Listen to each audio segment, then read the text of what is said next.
Hi guys, this is the first video for 2018. Something a little bit different. As if you've seen any of my videos on YouTube, you will know that I do a little bit with very little. Easiest way of explaining it. I use basic paints, basic figures, nothing expensive, very inexpensive to be honest. Here what we have at the moment is a Wargames table laid out in my kitchen. I am very stuck for space in my house. 3 kids, 3 bedrooms, and nowhere to put a permanent table. So what I did was I manufactured a table from a sheet of 1/2-inch marine ply. It's hinged in the middle, there where the bridge is, as you can see, just in front of the bridge, with 6 hinges. It folds away and I can stick it in the downstairs bathroom of all places, where it's strangely enough hidden away. Just to show you what you can do with a very small space and very little resources. What we have here basically is roads that, as you can see, are incomplete at the minute. These are made literally from cardboard. Some of them have some filler spread on them to give a bit of texture. Some of them haven't. I just laid them out that way so you can see the various stages of construction. The little hills are wood-based, forest-based pieces here are again just cardboard, a little bit of filler, some brown, some dry brushing, and off you go. Some basic kind of railway model trees planked in there, some basic scenics. Here we have the Airfix Waterloo set, with an extra wall for another one. This is about 20 or 25 years old. This was in a right state when I pulled it out of the attic. Hasn't improved much, but I'll get around to that. Again, just some stuff thrown together to show you what you can do with next to nothing. Coming along here again, we can see some more little forest wooded areas. I play Rapidfire, so I just have to kind of denote them with bases. There's another little one over there somewhere, yeah. The bridge, again, just made out of cardboard. Just a few pieces stuck together, some filler put over it. A little bit of ink, actually, is what I use there, just stuff to use for a fountain pen. Same with the river sections there, just basic tester pots I use for the paint on those. Dulux or Colour Trend or somebody would sponsor me, unlikely. I'm going to dry brush those a little bit of off-white or something, just to give sort of a more natural effect. They're not very good, to be honest with you. I can certainly attest to that, but gets the old impression across there. Again, here's some kind of unfinished bits. You can see there's some track marks from just the models planked into the plaster when it was wet to give an impression. Again, all these will be joined up a little bit better and finished off. It's just myself and a young lad who is 7, about to have our his first proper war game later in the week, hopefully. And we're just doing a little test run here to see how everything fits in this particular kitchen and this house, because in the previous one we had a little bit more room. There's a bit less children, but there you go. So there's a supposedly Norman style church, again just made out of cardboard. Just basically drew the pieces out of a bit of cardboard out of a box from Lidl or Aldi, one of these cheap supermarket places. A little bit of filler, a little bit of paint, a bit of ink, some stones from the side of my parents' house thrown in there for a bit of rubble, and off we go. Coming around to this side here, I apologise for the lighting because this is at night. Focus is going to be hard to maintain, I'd say, but you can kind of see the general gist of it. The buildings here, if you can see in here, are basically from matchbox sets. The dioramas from various just stuck together, and you know, cross your fingers, hope for the best, and that's the kind of effect you get there. As you can see there, it doesn't look too bad from the model's eye view. If you were to you know, suspend disbelief, off you go.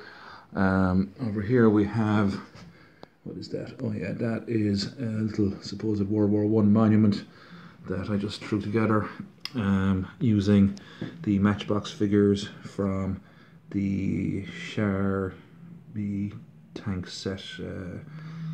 Came with little figures. I pity Matchbox didn't actually do a range of French infantry. Would have been quite cool. The sculpt on those, if you've ever had a chance to have a look at them, is quite good. So basically I just planked them together and made a plinth, supposed to be battle damaged and what have you. Maybe the town has been shelled. There's a piece from the Hannah Mag set. There's the rest of the diorama from the French tank set. another Hanomag one, a piece from the Panzer II. Over here we have a piece from the Puma armoured car, another Hanomag wall set. There's the river, and there is my bridge. A little bit wide, a little bit out of scale, but it has to be to fit my Tiger II tanks over that, and leave a bit of room for infantry either side. So it's kind of the general gist. Very simple, very straightforward. It takes about 20 minutes to set it up maximum. As you can see, very basic.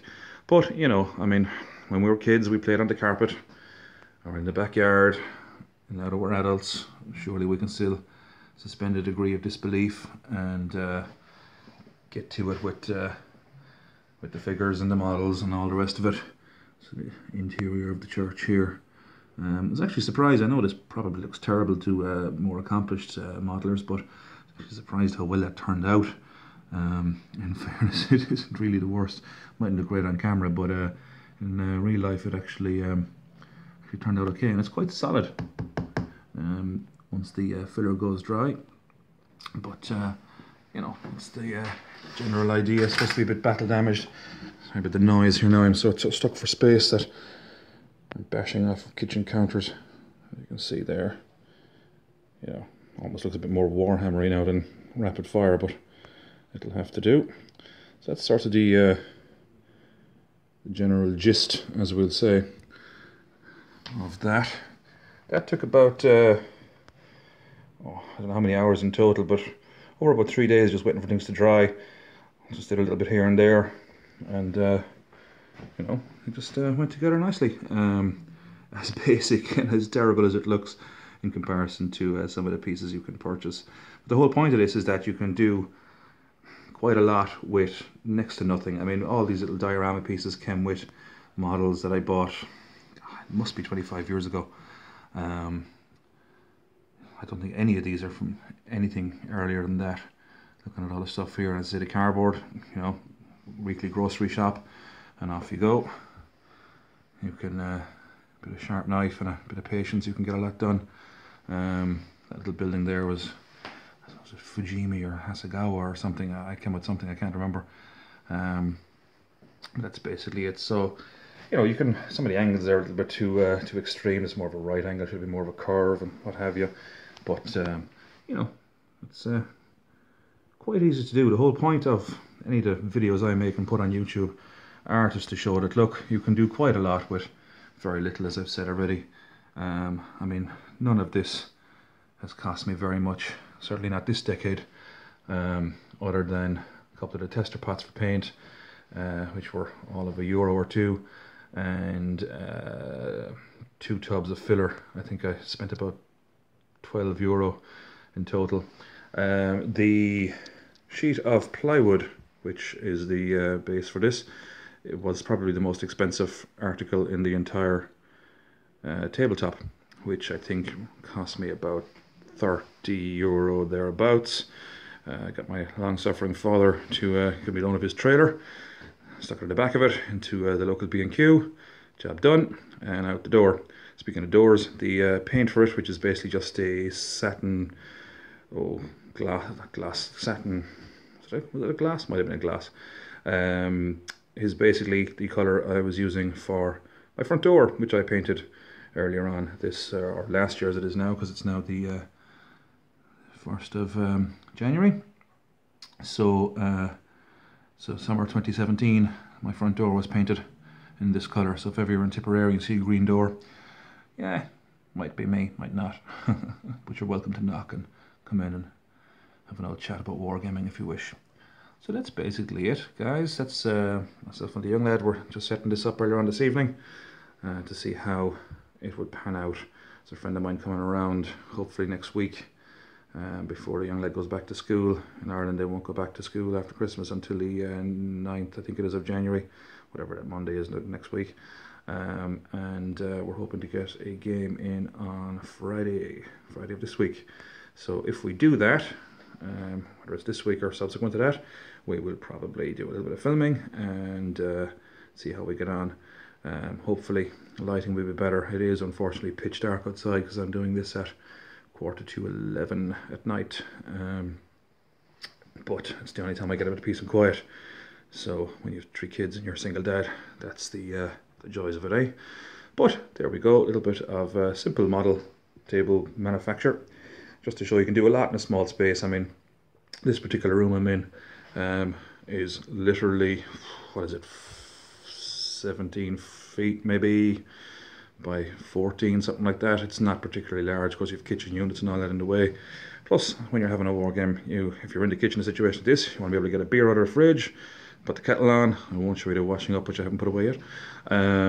You know, so you have to have a little bit of room. A plywood sheet like this is what, 8 foot by 4 foot. Now I think the Rapidfire specification is 8 by 5. So look, we've lost a foot in width.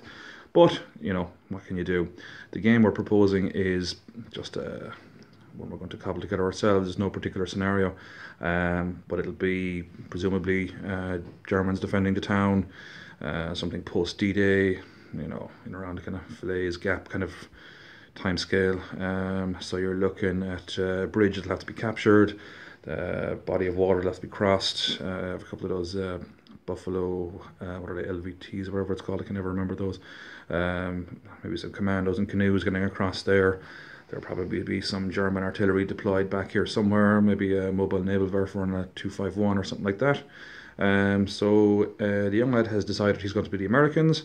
It's going to be a joint allied exhibition or excursion here to try and capture the town from the German forces.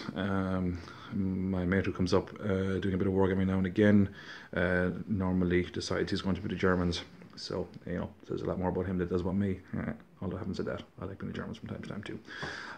So that's that. That's basically a very, very, very basic table.